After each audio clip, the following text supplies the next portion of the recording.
Meditation. 7/20/2023. Most instances inside of the human journey, we all possess thoughts which carry feelings and transmits to the part of the mind which holds that sacred place that only we understand is a yearning to be able to express a love inside held to be immense with our most beloved intentions. Yes, despite the harshness of the past that almost succeeded in killing us upon the inside and feeling as if the hurt almost penetrated a part of our very beings of where that pure and sacred love exists in the soul that is unadulterated. Life holds to forever be predictably unpredictable. That is most sacred, as well as most certain. The truth of this reality of living causes the human family to feel even unknowingly within a constant state of vulnerability not only to other human beings, but even to this asserted omnipresent divine force which has also been recorded to have created all of the evil in which we see, feel and face each day that we live, including inside of ourselves as we struggle to maintain our sanity as well as in harmony not knowing ourselves in totality. I have found myself to never having the fear of being led inside of myself in meditation to not only see and feel the wisdom, the humility, and the goodness within, but also the evils and the dark areas of the mind and soul originally imbued within me from the origin of my created soul, as they reveal themselves to only have the power to exist in having been created as a dual part of that which is good and holy, but also given the capabilities of mending them into a state of cooperation for the sake of what is known as the balance.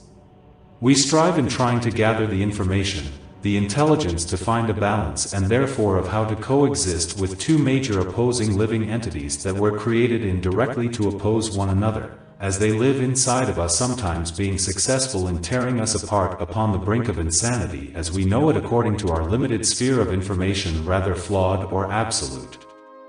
But, in given time in our rise of maturity, we are gifted with a time of when we come to know that without them, we would have never come to know ourselves and how we are created unique in our own state of living and expression.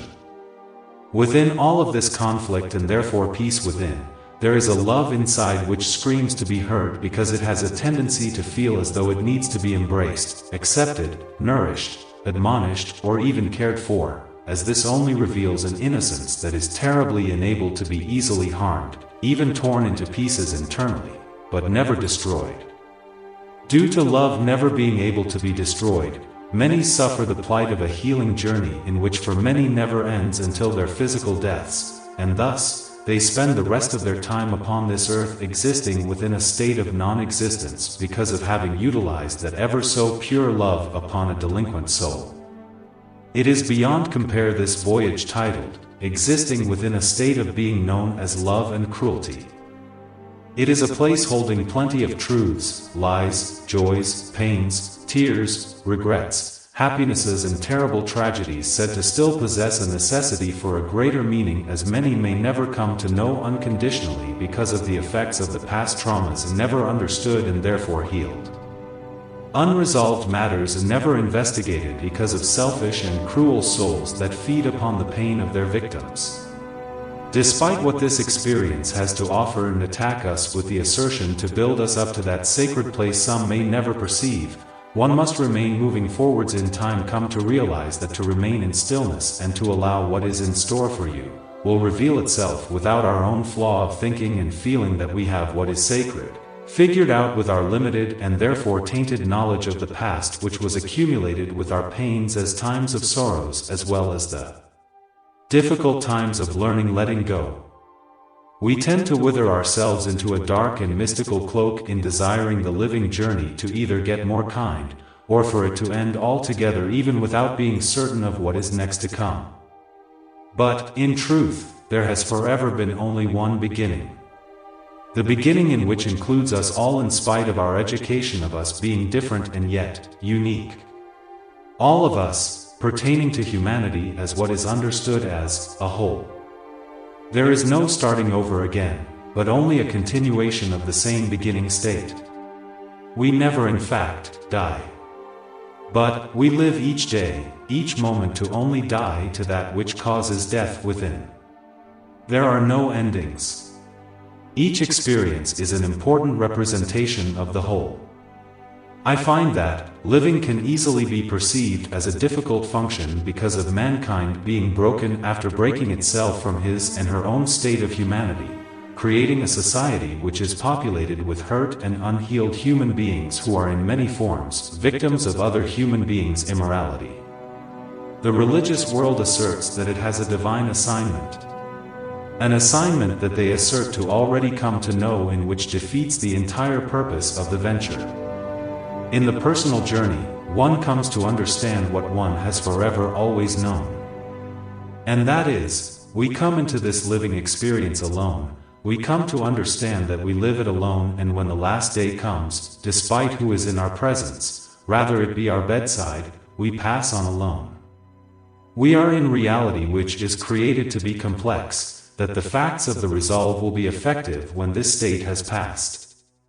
As this may sound to the listener a time of dejection, this time holds great meaning and clarity to the one whom is making that transition into that which is claimed to be known, but in truth, is sacred to the human mind and spirit. As I experienced the state of what I used to describe as freedom, I now understand that freedom is but an idea upon this planet. It dwells within the intellectual and emotional realm of mankind's dissatisfaction of being made to feel and therefore live with structured limitations. Yes, limited according to mankind's personal desires for expansion and a feeling of being unable to venture to and from whatever and wherever his or her heart desires for the purpose of achieving his or her instinctive will to be whole. He and she desires to be themselves without any set boundaries, even while not knowing completely of their soul identity. The set boundaries prevent them from coming to know themselves in totality, because the gift of curiosity imbued inside of them of the divine is the driving force which gives them the interest of venturing forwards and into what they will in time come to know is themselves as they truly are in completeness. Yes, in completeness, in opposed to what the religious and political world has imposed upon them in its demands and dictating formula. In moving within the venture, one is coming to know that all of which was thought to not be of themselves, is in truth all of what they have forever been. One comes to know that all of which the world has implanted within through its institutions, that is taught to have substance, is in fact futile. What is offered, is what one has never in fact desired. What has been desired, has but been programmed to be of an importance for the sake of a fraudulent state of peace and security which is impermanent. All of which has been created inside holds the state of permanency. What has been established upon the external and through the internal is that which has been made to wither away within time, but the being of the human being will be present perpetually. This is the reality of the viability of the true living journey, in which is only experienced for a short time, hosted in the flesh. There is deeper meaning and purpose of this human journey, even beyond this present state of humanity. Embrace the journey. Written by David Anthony Brayboy.